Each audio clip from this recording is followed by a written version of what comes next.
Transmission line project સામે ભરૂચના ખેડૂતોમાં રોષ જોવા મળી રહ્યો છે। ખેડૂતોએ દેખાવો યોજી કલેક્ટરને આવેદનપત્ર પાઠવી ન્યાયસંગત વળતરની માંગ કરી છે। ટ્રાન્સમિશન લાઇન પ્રોજેક્ટથી અસરગ્રસ્ત ખેડૂતો દ્વારા જિલ્લા કલેક્ટરને આવેદનપત્ર આપી વળતર અને જમીન સંબંધિત મુદ્દાઓ પર ન્યાયની માંગણી કરવામાં આવી છે। ખેડૂતોનો આક્ષેપ છે કે પ્રોજેક્ટની કામગીરી દરમિયાન અનેક જમીન ધારકોને યોગ્ય નોટિસ આપવામાં આવી નથી તેમજ અસરકારક સુનાવણીની તક પણ મળી નથી। ખેડૂતોના જણાવ્યા મુજબ સરકારી જમીન માટે રાઇટ ઓફ યુઝ અને ખેડૂતોની જમીન માટે રાઇટ ઓફ વે ધોરણ અપનાવી સરકાર દ્વિધોરણની નીતિ અમલમાં મૂકી રહી છે। ઉપરાંત ટેલિગ્રાફ એક્ટ 1855 મુજબ ખેડૂતોને થયેલા નુકસાનનું વૈજ્ઞાનિક મૂલ્યાંકન કરી સંપૂર્ણ વળતર ચૂકવવાની જોગવાઈ હોવા છતાં આજ દિન સુધી કોઈ એસેસમેન્ટ જાહેર કરવામાં આવી નથી।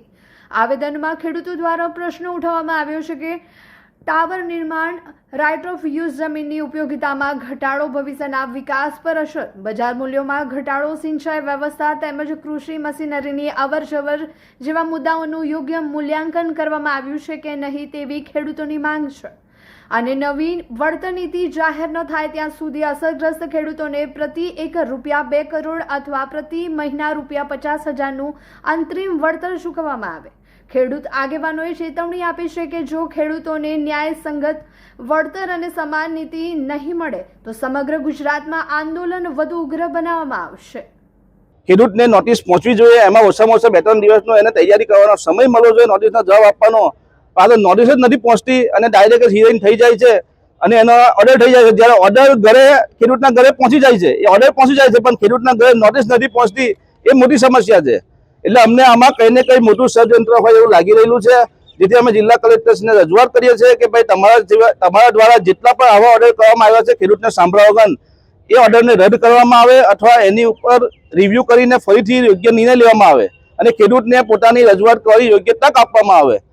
અને સાથે સાથે વળતરની વાત કરીએ તો કેન્દ્ર સરકારની ગાઈડલાઈન પ્રમાણે આજુબાજુના જિલ્લાઓમાં જે પ્રમાણે વળતર મળેલું છે અને એમઆરસી કમિટી બનાવી અને યોગ્ય વળતરનો નિર્ણય લેવામાં આવે એવી અમારી જિલ્લા કલેક્ટર સાથે રજૂઆત છે। કલેક્ટર શ્રી જે ઓર્ડર કરે છે ઓર્ડર શાનો હોય છે? એ 16(1) નો ઓર્ડર એવો હોય છે કે ખેડૂત જ્યારે પોતાના ખેતરમાં કંપનીને ના પાડે અને ખેડૂત જ્યારે પ્રતિકાર કરે તો કંપની કલેક્ટર સાહેબના સને જાય છે અને રજૂઆત કરે છે કે આ ખેડૂત અમને ખેતરમાં કામ કરવા દેતા નથી, ખેડૂત વિખવાદ ઊભો કરે છે। એટલે કલેક્ટર સાહેબ ખેડૂતને સાંભળે છે, કંપનીને સાંભળે છે અને પછી સાહેબની યોગ્ય નિર્ણય લેવાનો થાય છે। ખેડૂતની રજૂઆત પણ સાંભળે છે સાહેબ, મારો ખેડૂતને નોટિસ નથી મળતી તો ખેડૂત રજૂઆત ક્યાં કરવા જવાનો છે? તમારી માંગણી ના સંતોષાય તો આ અમારી માંગણી નહીં સંતોષાય તો દરેક તાલુકા મથકે સત્યાગ્રહ છાવણી બનાવવાના છે। અમે જેટલા બી અસરગ્રસ્ત તાલુકા છે બધા તાલુકા મથકે સત્યાગ્રહ છાવણી બનશે। હાલમાં કેટલી પાવર ગ્રીડનું કામ ચાલે છે અને ભવિષ્યમાં કેટલી આવવાની છે? હાલ 4 લાઈનનું કામ ચાલુ રહેલું છે અને ટોટલ આખા ગુજરાતમાં ભવિષ્યમાં હવે 58 લાઈનો નીકળી રહેલી છે, એટલે હજુ ભવિષ્યમાં બીજી 5 થી 7 લાઈન નીકળવાની હજુ બાકી છે।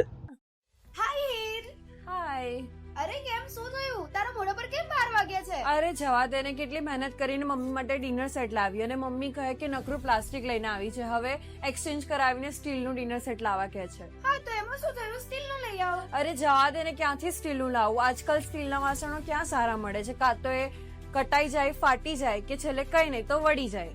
હવે સ્ટીલના વાસણો નહીં ફાટે, વળે કે નહીં કટાય। ભરૂચમાં સ્ટીલની કોઈ પણ વસ્તુ ખરીદવી હોય તો ભરૂચનું માત્ર એક જ સ્થળ, વર્ષોથી વિશ્વાસપાત્ર નર્મદા ઇન્ડસ્ટ્રીઝ। વાવ, આ તો બહુ હેવી અને સારી ક્વોલિટીનું સ્ટીલ લાગે છે, પણ આ બધી વસ્તુઓ પર ડિસ્કાઉન્ટ મળશે ખરું? અરે આ બધી વસ્તુ તને હોલસેલ ભાવમાં મળી જશે। ભરૂચના બધા હોટેલ્સ વાળા, કેટરિંગ વાળા બધા અહીંથી જ વાસણો ખરીદે છે। માત્ર ભરૂચમાં જ નહીં પણ વિદેશમાં પણ નર્મદા ઇન્ડસ્ટ્રીના ટ્રાય-પ્લાય વાસણોની ખૂબ જ માંગ છે, એટલે જ વિદેશમાં રહેતા લોકો વાસણો ખરીદવા માટે નર્મદા ઇન્ડસ્ટ્રીને જ પસંદ કરે છે। તો અમે તમારી શોપિંગ કરી લીધી છે, તમે ક્યારે આવી રહ્યા છો? Narmada industry phase 1 JITC near Narmada Nagar, Bharuch. For more information call on the given number.